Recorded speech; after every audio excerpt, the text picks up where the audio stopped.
Sziasztok! Kálsa Krisztián vagyok, és ismét üdvözöllek titeket a 218-as ajtó mögött.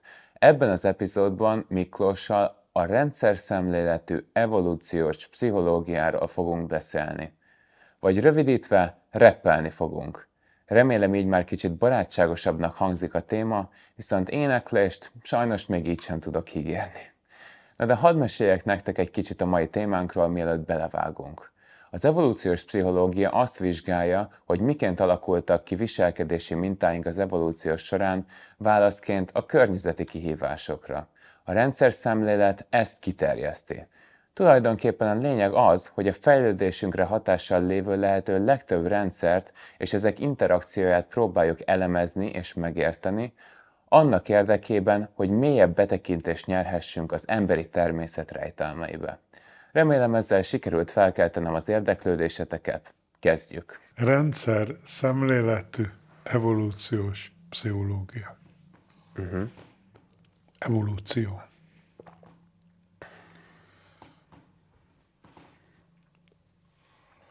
Ilyenkor azzal szokás kezdeni, hogy hogyan állt az ember két lábra? Hát 4-ről.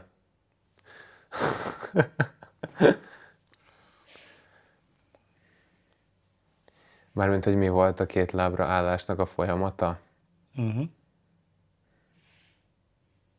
Ezt nem tudom. Tulajdonképpen ezt én találtam ki, hogy hencegjek vele. Olyanok vannak, hogy hát ugye a szavannán éltünk, mert le kellett jönni a fára. Miért kellett lejönni, nem tudom. És akkor, hogyha így felálltunk a magas fűben, akkor messzebbre láttunk.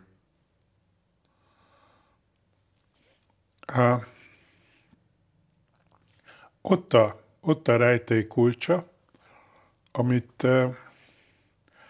hát te minden nap csinálsz. Te egy kiváló teniszező és padel játékos vagy. Hogyan ütsz?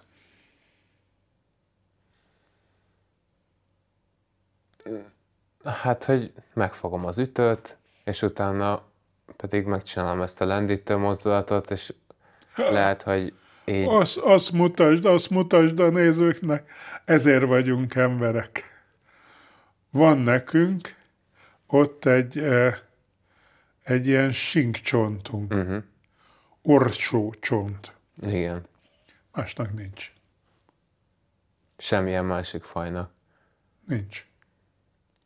Ja, és akkor ennek az orsócsontnak a kifelé tekerésével emelkedtünk fel? Nem. Nem? Ezzel az orsócsonttal, az ott egy öngyújtó. Igen. Odaadjam? Igen, Lici. Tessék. Tök véletlenül van itt. Csak hogy ennek az orsócsontnak a segítségével tudunk fantasztikus mozdulatokat csinálni, például gyufát gyújtani. Így ezt a majom is meg tudja gyújtani. Igen. De ilyen fajta mozdulatokat a majom nem tud. Akkor a majomok nem tudnának fagyit mérni.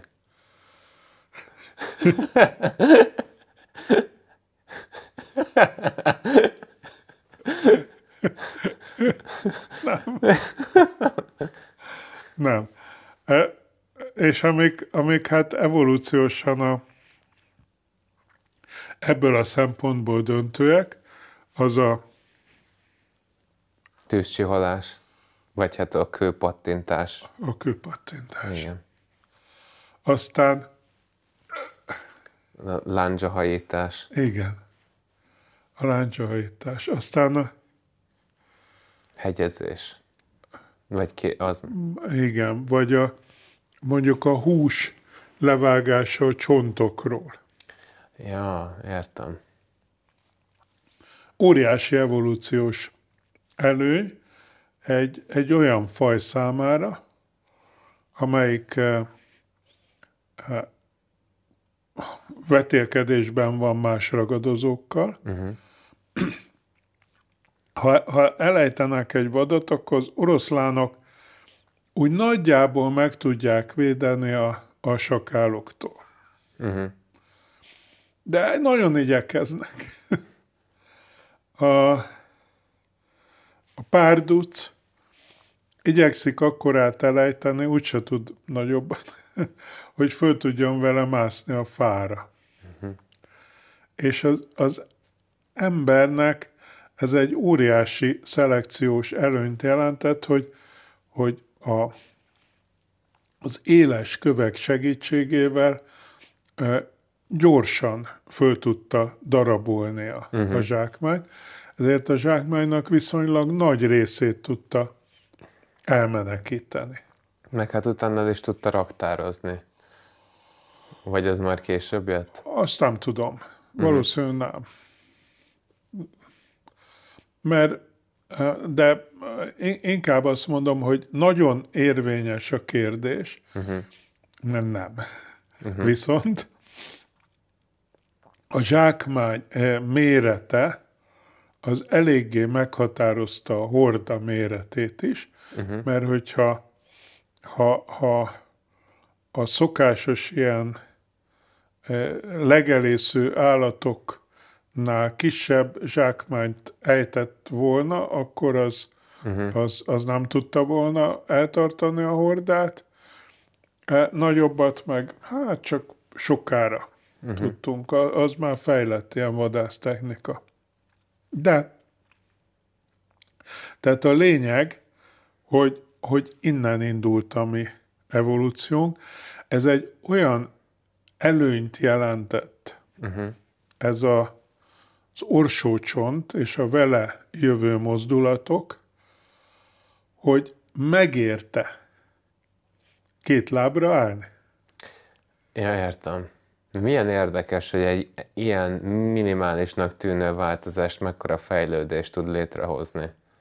És most tisztelettel mondom a nézőknek, hallgatóknak, hogy én ezt sehol nem olvastam, neked meg nektek örömmel mondom, és jön a dolog logikája, mert hogyha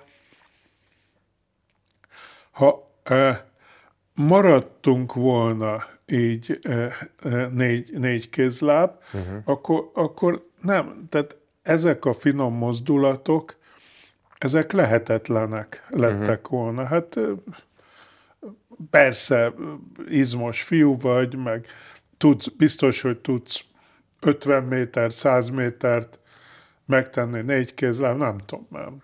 De mégsem ugyanolyan effektív. Nem olyan hatékony. Mondjuk, ha így belegondolok, az izommunka mennyisége is drasztikusan csökken attól, hogy két lábon állunk, és így sokkal több energiát tudunk elraktározni, amiből következik, hogy kevesebb táplálék kell, ami miatt könnyebb túlélni is. Jaj, de jó. Aztán ebből következik, hogy ugye megnövekszik az együttműködésnek a jelentősége, mert hogyha zsákmányt ejtünk, akkor azt ahelyett, hogy ott helyben maragnánk egymásra, gyorsan szétkapjuk. Igen. Mert van hozzá borotva élese. Manapság találnak ilyen régi patintott kőkerszerszámokat, és azt mondják, hogy például az obszidiánt nagyon kedvelte az ősember, az simán van olyan, mint egy mai sebészkés. Láttam és fogtam is még a kezemben ilyen obszidián, minek hívják ezt? Tehát hogy olyan formája volt, és nagyon szépen le volt pattintva ugye az obszidián, és a nyele az csontból volt, és az obszidián pedig szárított inakkal volt odarögzítve a csontra. Milyen Hol szofisztikált. láttál ilyet?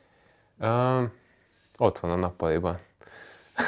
Hú, Szerintem még apa kapta valakitől ajándékba, aki ilyen régészeti leletekkel foglalkozott, és nekem, tehát hogy emlékszem, hogy gyerekkoromban ez volt az a tárgy, amit állandóan meg akartam fogni, le akartam venni a polcról, mert ráadásul még ilyen gyönyörű módon is volt kiállítva, úgy volt kiállítva, hogy valamilyen nagyon szép márványlapból jött ki egy rövidebb és egy hosszabb őzagancs,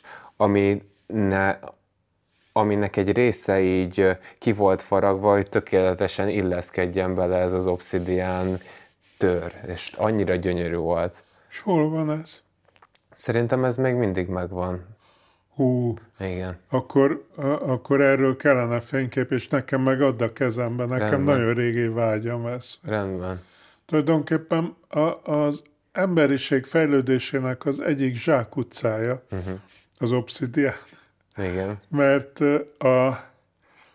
az amerikaiak, az amerikai indiánok, akik ugye olyan 10 000 éve leváltak rólunk, vagy mi váltunk, mindegy. Igen. és ők nem kényszerültek rá a fémkohászatra, mert hogy az obszidián tudták használni, mint pengét. Viszont a történelem során nem csak vágóeszközként használták. Ez egy lenyűgöző anyag, amely az ősi kultúráktól egészen a modern technológiáig számos szerepet játszott az emberiség történetében. Szóval úgy gondoltam, hogy egy picit mesélek arról, hogy miként keletkezik, hogyan munkálták meg, milyen kulturális jelentősége volt az aztékok hiedelemrendszerében, és arról is, hogy manapság még hol használjuk.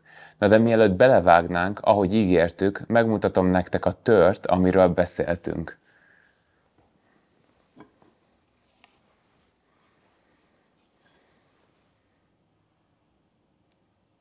Csodálatos.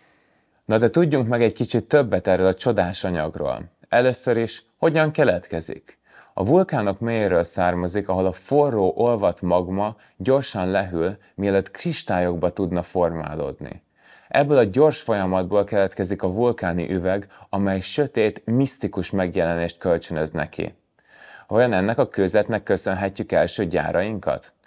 Egyes régészeti lelőhelyeken tonnányi obszidián forgácsot találtak, ami azt jelzi, hogy az obszidián feldolgozás valóságos iparággá vált az őskorban.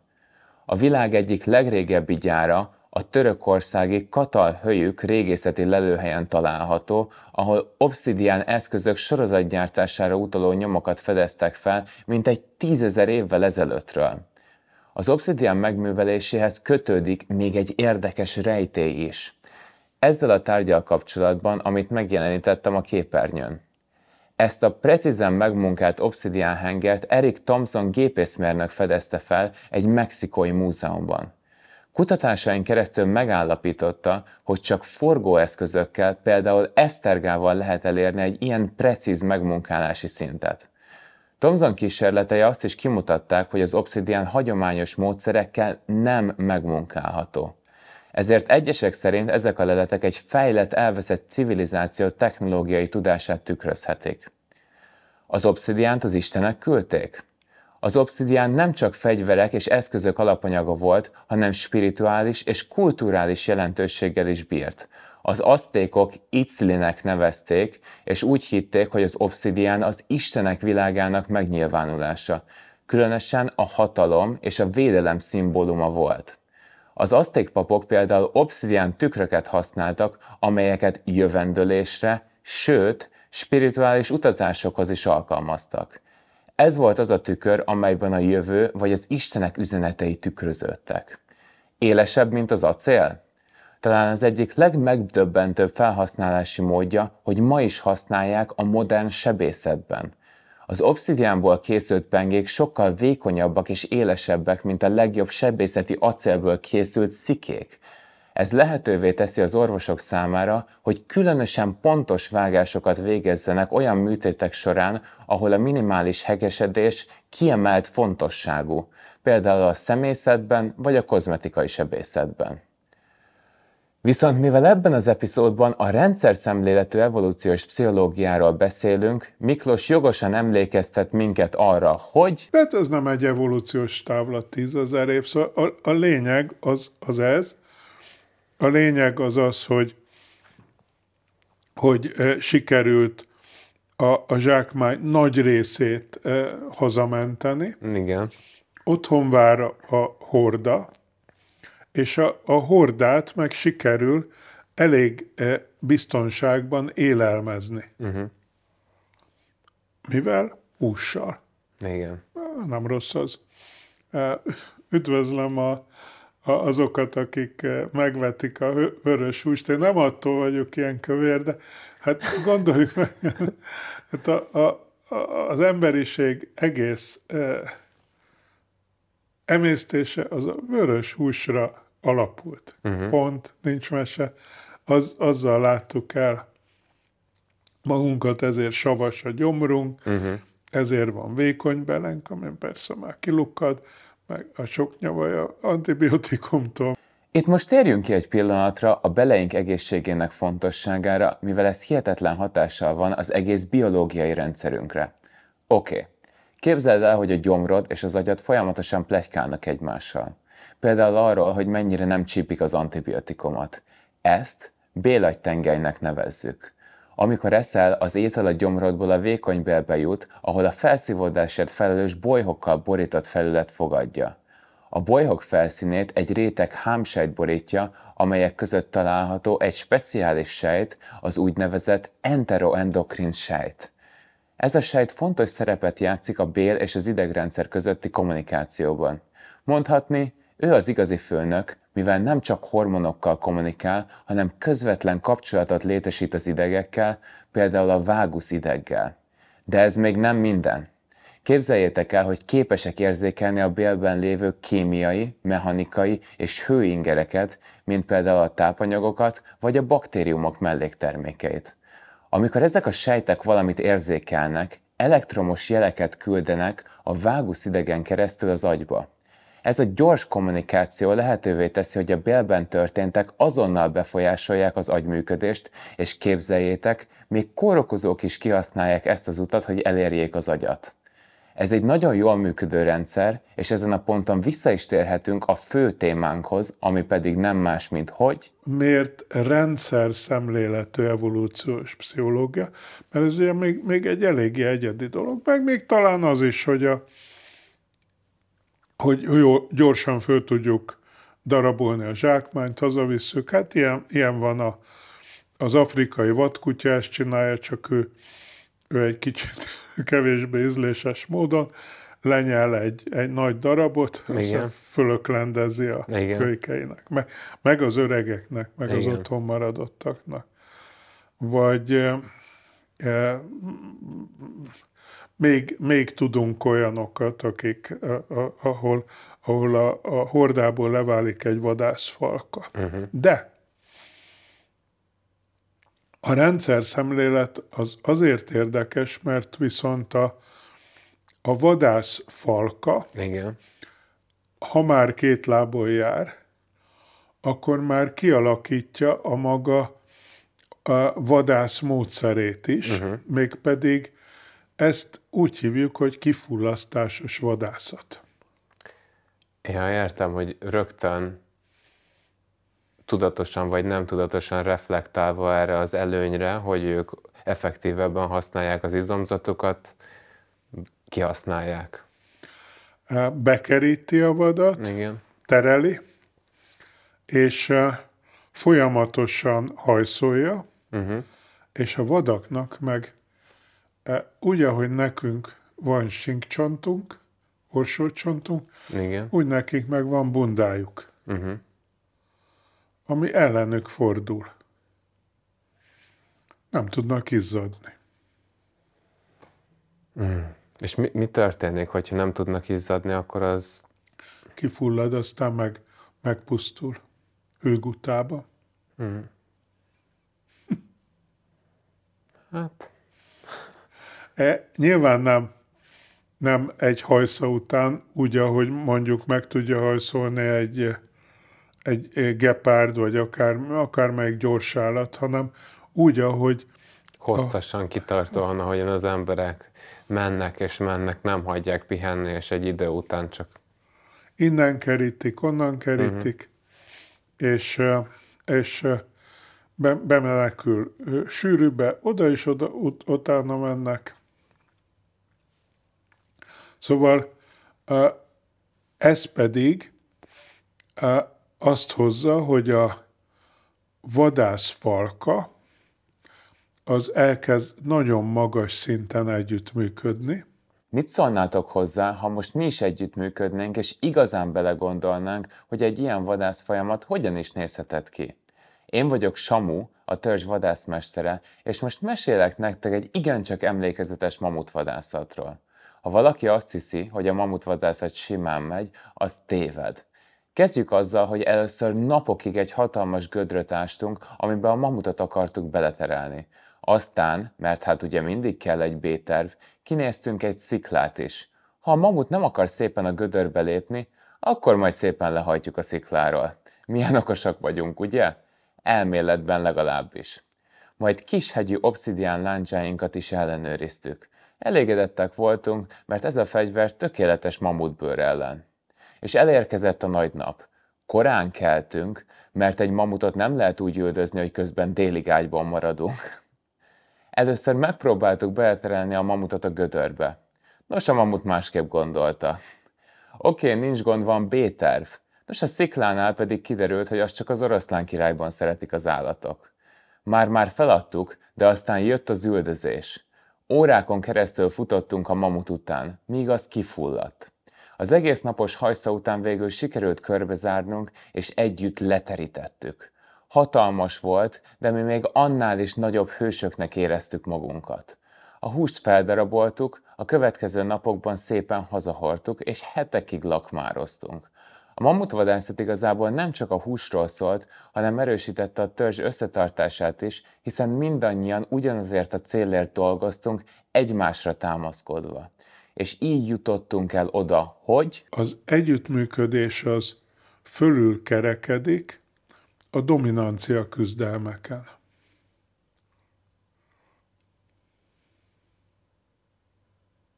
És innen jön a rendszer. Mert más fajoknál, hogyha... Hát egy vadászfalka az körülbelül olyan... Tehát tulajdonképpen, bocsánat, hogy a szabadba vágok, azoknál a fajoknál nincs rendszer, ahol egy dominancia hierarchia van. Az is egy rendszer, csak nem tud olyan hatékonysággal működni, mint az embernél. Farkasok is vadásznak falkában, de hát egyrészt nekik is van bundájuk, Igen. mi meg tudunk izzadni. Igen. Úgyhogy sokkal tovább tudjuk hűteni magunkat. Másrészt meg ott ugye a zsákmányon való osztozkodás körül van gond. Tehát sokkal kevésbé tudnak így együttműködni, meg a hímek között sokkal erősebb a dominancia küzdelem. Mert hogyha ott is megosztanák jobban a zsákmányt, akkor mindegyik egyre jobban táplált lenne, és jobban tudnának vadászni, de nem ezt teszik. Gondolom, akkor a domináns hím eszik először, és akkor ahogyan éppen a rangsorban vannak, úgy. Nem tudom, csak sejtem. De a domináns hím, domináns nőstény, Igen. és csak a domináns nőstény hozhat világra utódokat, most majdnem azt mondtam, hogy szülhet, de hát ellik, és a domináns hímmel párosodhat elvileg.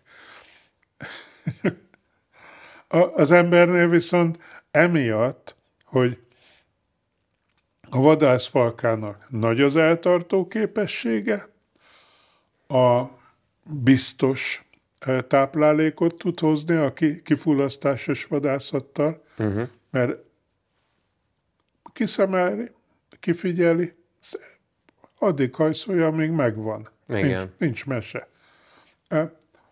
Nem tudja hazavinni? Dehogy nem tudja hazavinni, mert van. Igen. Otthon meg ennek következtében már több hím párosodhat, nem csak a domináns hím, hanem a falka valamennyi tagja párosodhat, a vadászfalka valamennyi tagja, hiszen így is biztosítva van a falka tagjai közötti együttműködés. Nem kell megküzdeni a nőstényért, hanem a prédáért, a zsákmányért kell megküzdeni. Hopp, áll össze a rendszer, ugye? Igen. Ennek következtében viszont több az utód, a nagyobb biztonsággal tudja fölnevelni, sőt, az úgynevezett nőstények több időt tölthetnek az utód felnevelésével, ez meg megint visszacsatolódik oda, hogy egyre nagyobb fejű, egyre okosabb utódokat tudunk létrehozni. Képtelenség. Tehát hogy egy ekkora test-fej aránnyal szülessünk. A gnú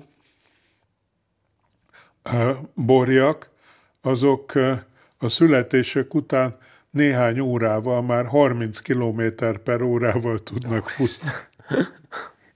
Ugye? És hát mi meg ez a...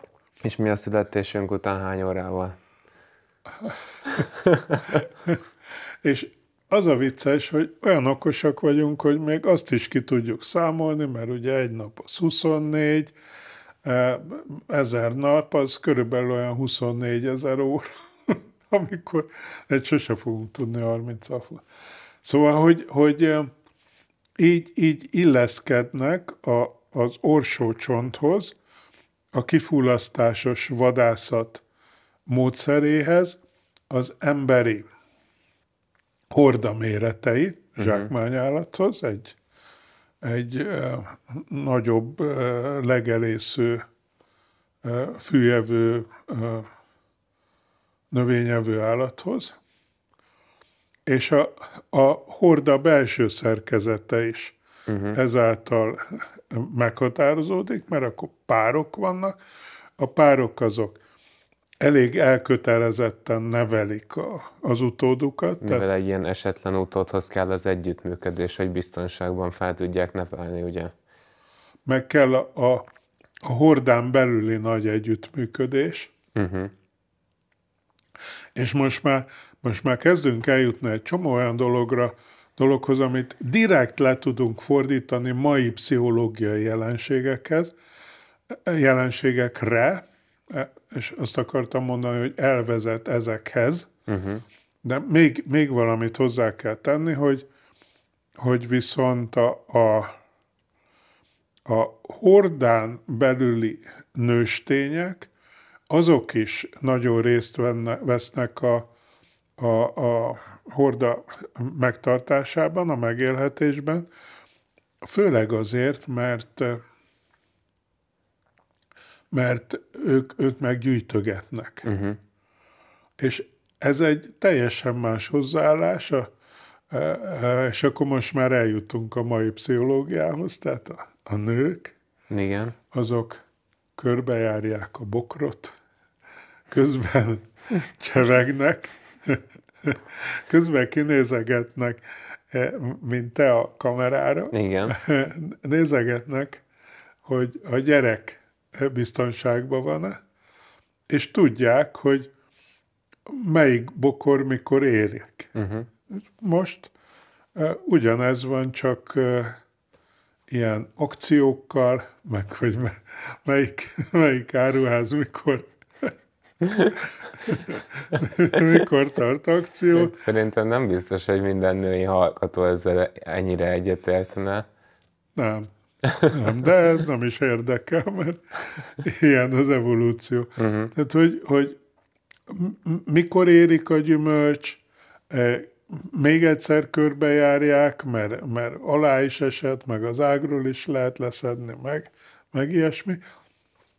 Tehát tulajdonképpen ez, ahogyan így végigmondtad ezt a folyamatot, nagyon logikus. Mindenki egy olyan területen hasznosítja az erőforrásait, ami neki a legjobban megy. A férfiak erősebbek, gyorsabbak fizikai szempontból, és ők tudnak elmenni vadászni, és utána addig a nők el tudnak menni gyűjtögetni, meg például fel tudják nevelni a gyerekeket, mert sokkal gondoskodóbbak, sokkal jobban értik azt, hogy mi kell mondjuk egy ilyen esetlen utódnak. Figyelnek rá. Az, hát, hogyha úgy érzed, hogy ez bántó volt a hölgyekre, de én meg azt mondom, hogy tudják, hogy mikor érik, ott vannak kiárusításra, és fecsegnek. És ez nagyon fontos, mert a ragadozók azok tartanak az emberi hangtól. Tehát egy ilyen fecsegő asszony csapat, Igen. az távol tartja a ragadozót, még a kölyköktől, kicsi gyerekektől is. Ja, értem. Nagyon fontos. Még, tehát ugye, mi elég sokat változtunk a történelem során. És manapság is, tehát hogy manapság nyilván mondjuk a szupermarketben történő fecsegésnek az nem egy funkciója, hogy távol tartja a ragadozókat, akkor még egy funkciója, ami még a mai napig megmaradt ennek, ami a fecsegéssel asszociálható. Az, hogy tudjuk, hogy vannak olyan népek, ahol úgy mennek az emberek is veszélyes helyen, hogy közben fennhangon beszélnek magukban, még ha egyedül mennek is. Ja, értem. Vagy azt is, és azt akartam mondani, hogy az evolúció az ember esetében elég gyors, eszméletlen gyors, az állatvilágban kevésbé, tehát egy mai medve az evolúciós szempontból nagyon közel áll egy 100 000 évvel ezelőtti medvéhez. És egy mai medvét épp úgy távol lehet tartani azzal, hogy beszélünk. Egyébként vannak más fajok is, ahol történt egy ilyen kicsinek tűnő változás, mint az embereknél ez a mozdulat, ami után egy ilyen gyors evolúciós fejlődés következett be? Én nem tudok róla. De mi? Tehát, hogy tudom... Bocsánat, nagyon egyszerű a válasz. Hát van olyan faj, ahol ilyen gyors evolúció, ilyen gyors fejlődés következett Nincs be. meg valószínűleg, mivel nálunk ilyen gyors a fejlődés, már nem is adnánk teret egy másik fajnak, hogy ilyen gyorsan tudjon fejlődni. Nem. Mivel kordában ugye, hogy tenyésztjük az állatokat a saját hasznunkra, akkor egyre több környezetet foglalunk el, így nehéz más fajoknak így fejlődni, vagy akár bármilyen módon fejlődni. Annak ellenére, hogy mi irányítjuk az evolúciót, tehát hogy mondjuk akár tenyészthettünk volna ki a mai kutyáknál még sokkal okosabb kutyát is, de mégis. Szóval, hogy a rendszer szemlélet az, hogy tehát kialakul egy emberi horda, a horda az delegál magából vadászfalkákat, a vadászfalkák tudnak izzadni, ezért tudják a kifullasztásos vadászatot gyakorolni. Nagyon szerencsés tulajdonságunk alakult ki, ez pedig a vízi jártasság, mert hogy a préda, a kifulladt zsákmányállat az nagy valószínűséggel vízbe menekül. Ott ugyan biztos meg kellett küzdeni krokodilokkal, meg ilyesmi, de hát ez már inkább mese, szóval ezt így nem tudom, de az biztos, hogy igyekezett a vízbe menekülni, de hát ott is elkapjuk simán. Igen. Nem gond. Sőt, elképesztően jól mozgunk vízben, ahhoz képest, ahogyan szárazföldön is jól mozgunk. Na és akkor most jönnek azok az ilyen mai pszichológia számára nagyon fontos következtetések ebből a meséből, amit itt most egy ilyen rekonstrukció, mert hát az őstörténetről ilyen zápfogak, meg ilyesmik árulkodnak, hogy Igen. mit tettünk, meg a pattintott kő, meg egy-két ilyen dolog. De teljesen a rendszer kidobja a párkapcsolatot, a monogámiát. Legyen a hím fit és elkötelezett. Máig is erre épül a párválasztás. Mondjuk a fitséget az próbálja pótolni az elkötelezettségnek a látszata, tehát hogyha valaki kicsit már rozzan, de Ferrari-ja van, akkor az úgy tűnik, Tehát az hogy... fittség valamilyen szinten anyagi szempontból tulajdonképpen a fittséggel azt bizonyítjuk, hogy képesek vagyunk vadászatra, amivel képesek vagyunk ugye ételt tenni az asztalra, és a Ferrari meg egy ilyen jelzés a nők számára, hogy hé, én tudok neked vacsorát rakni az asztalra, meg még lehet, hogy te is kaphatsz egy Ferrarit. Alkalmas, tehát hogy elég teret adunk a gyereknek a kibontakozáshoz. Hát ma a mai pszichológia alapvető tapasztalati forrása az az, hogy a gyerek biztos kötődésű, kap-e elég odafigyelést, figyelmet a szülőktől. Nem kap elég figyelmet, kripli lesz, lelki nyomorék, mert régen megették volna a ragadozók, hogyha engedik elkúszálni. Tehát, Ez is egy érdekes dolog, hogy tulajdonképpen akkor túlél egy olyan gyerek, aki mondjuk nem olyan régen nem élt volna túl. Most az elején, amikor még elkezdtem ezt mondani, úgy éreztem, hogy van egy gondolatom, de aztán elszállt tőlem. Úgyhogy... Nem élt volna túl, így Igen. van, és emiatt nem is lett volna bizonytalan kötődésű, amivel most tele van a világ. Hát, ha tele van velük a világ, akkor jó lenne tudni, hogy mit is jelent pontosan, ha valaki bizonytalan kötődésű. A bizonytalan kötődési stílust úgy képzelhetjük el, mint azt a barátot, aki egyszerre akar nagyon közel lenni hozzád, de ugyanakkor tart a túlzott kötődéstől. Ez a stílus akkor alakul ki, amikor a gyerek nem tudja kiszámítani, hogy a szülő mikor lesz érzelmileg elérhető. Néha kap figyelmet, néha pedig nem. Így a gyerek nem igazán tudja, mit kezdjen ezzel a helyzettel. Felnőttként ez azt jelenti, hogy a bizonytalan kötődésű emberek egyszerre vágynak a közelségre, és félnek attól, hogy csalódnak.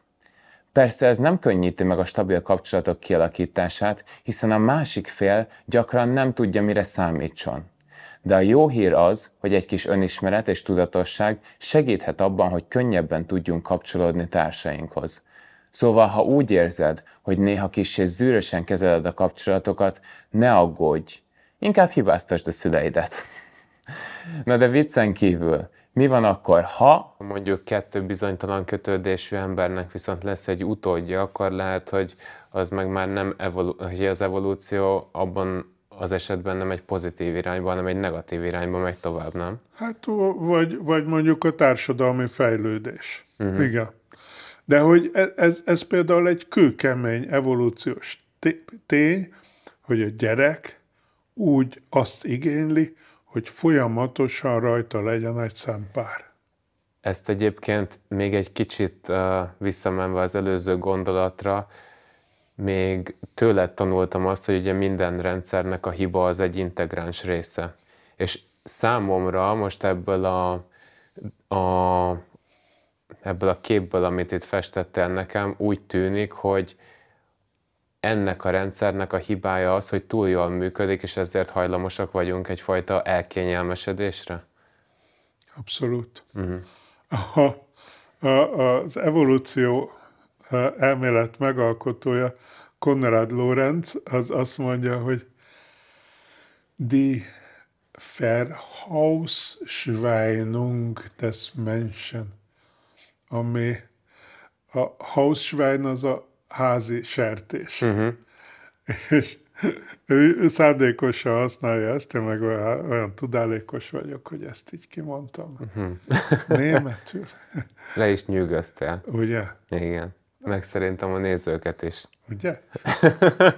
És ez csak azért mondtam így, mert hogy ő alkotta a kifejezést, és nem ügyetlenül fordítom, hanem szándékosan ilyen bonyolult, hogy az ember elházi sertésedése.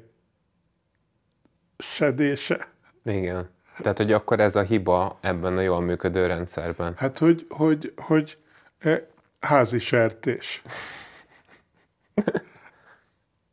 Például, hát igen, hogy igyekszünk szorongással táplálékot fölhalmozni, az sikerül. Igen.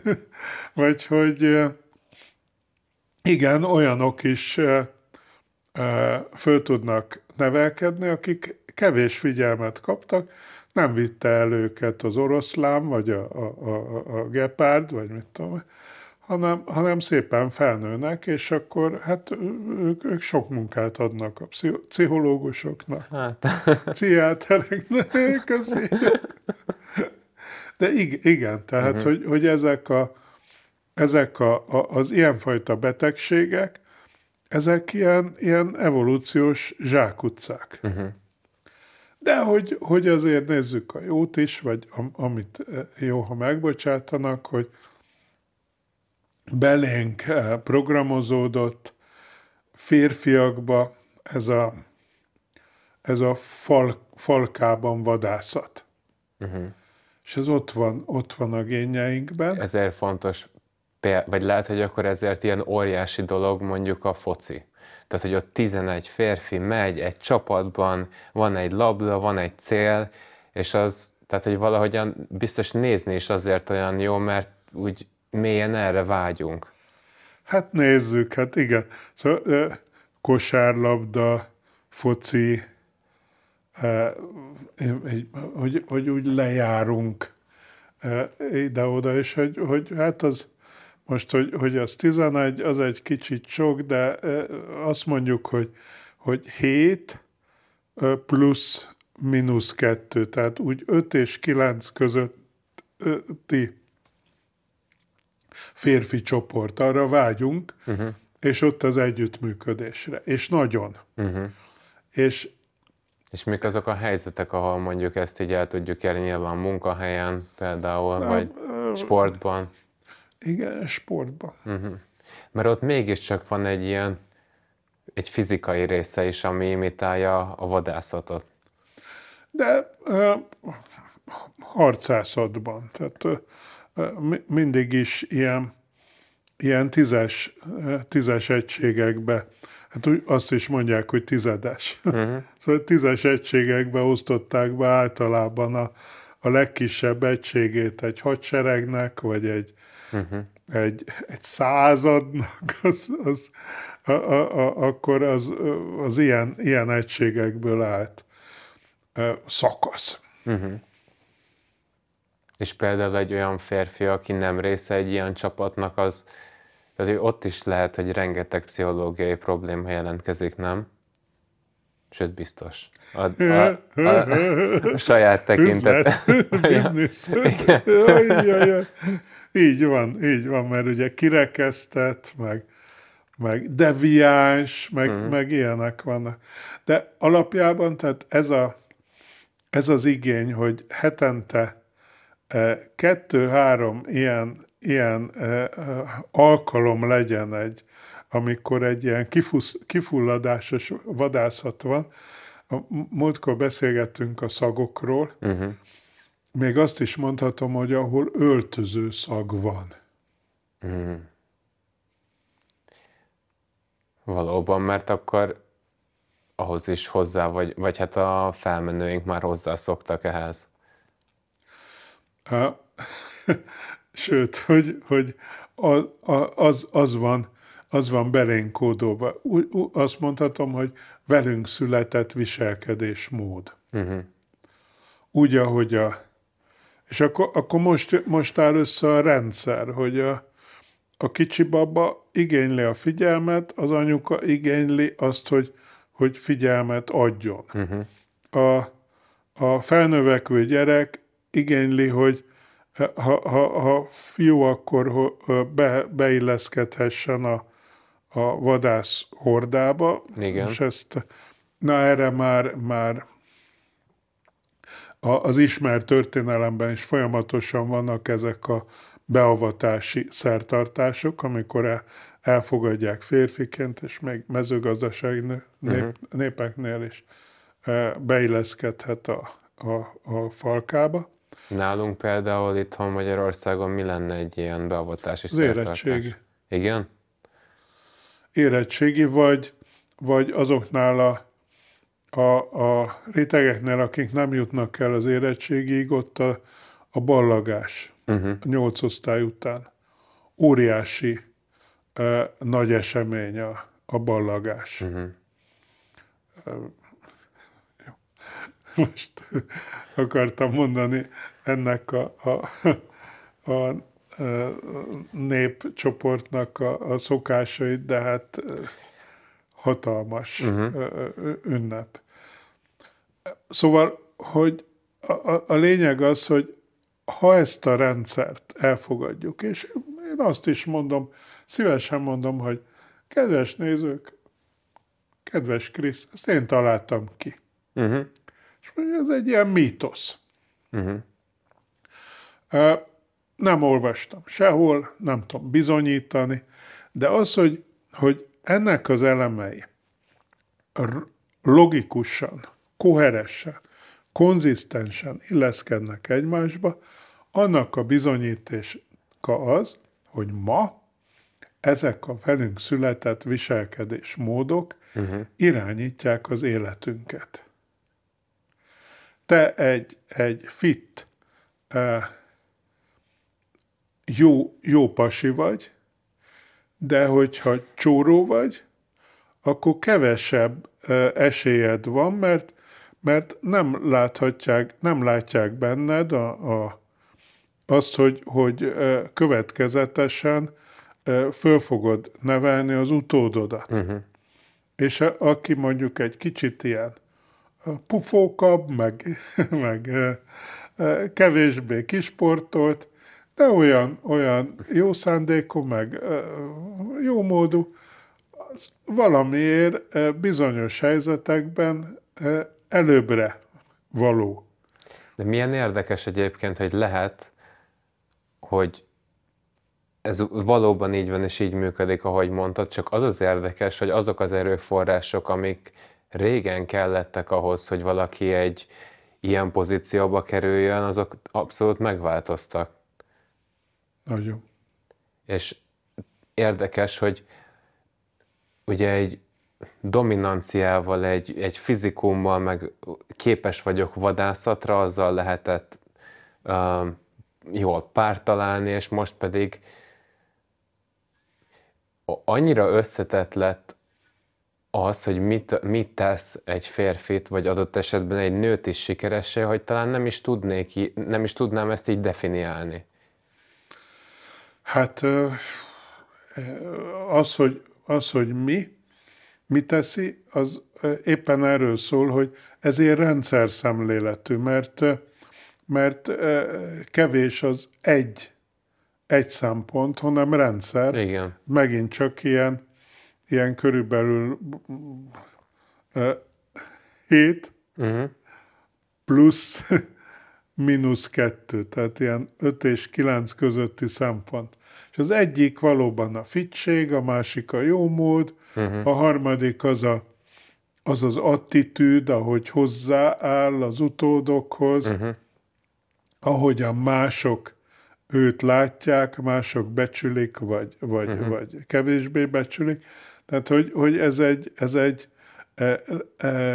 ezek a velünk született dolgok, ezek rendszerbe állnak össze. De zárásként Igen. erről egy sztori, hogy milyen mélyen születnek velünk a dolgok, ez megint csak egy kísérlet. Múltkor mekkora sikere volt ennek a hagymás gyilkosságnak. Igen. Hát olyan kísérletet végeztek nőkkel, hogy a ciklusuk melyik szakaszában milyen férfiak tetszettek nekik. Menstruáltak, elkezdtek eljutni a peteérésig, aztán, na és képzeld el, hogy akik menstruálás után voltak, tehát még nem voltak termékenyek, Igen. azoknak az előbb elmondott ilyen kis pufók, aranyos, jóindulatú, Mert biztonságot adnak számukra. de azért jómódú srácok. Azt hiszem, aki úgy csodálom, azt hiszem, hogy Ed Sheerannek hívják azt a... Igen, a vörös hajú énekes fiú. Igen, ilyen kis szerény gyerek, aztán Igen. mekkora nagy sztár meg.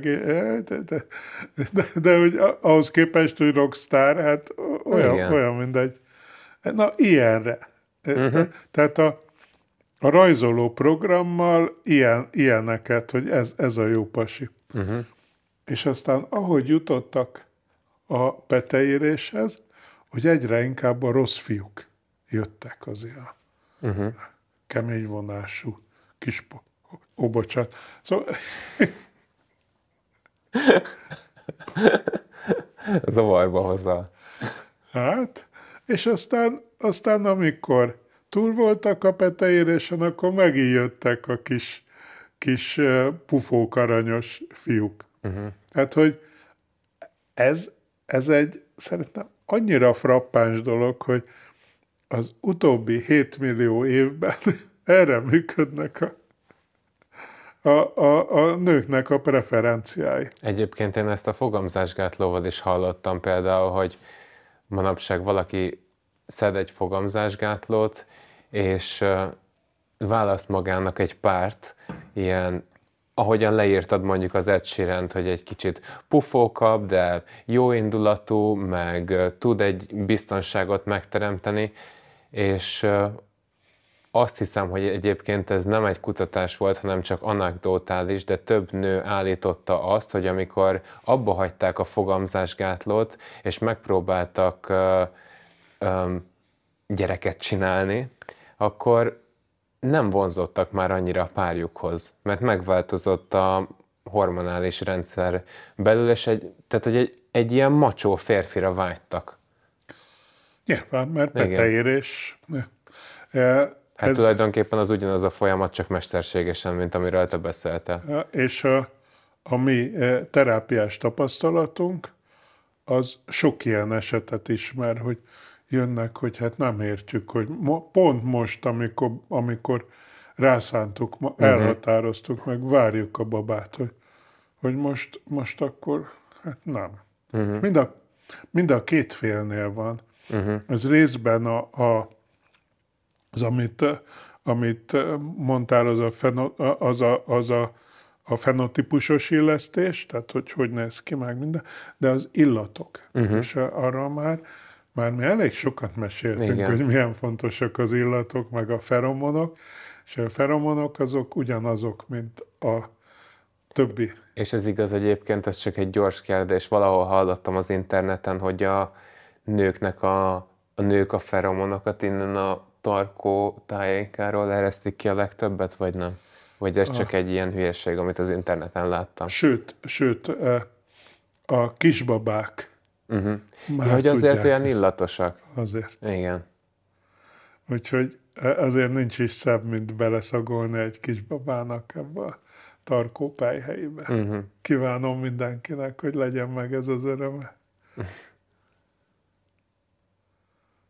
Köszi. Köszönöm szépen. A rendszerszemléletű evolúciós pszichológia rávilágít arra, hogy az emberi fejlődés mennyire finom és összetett folyamat.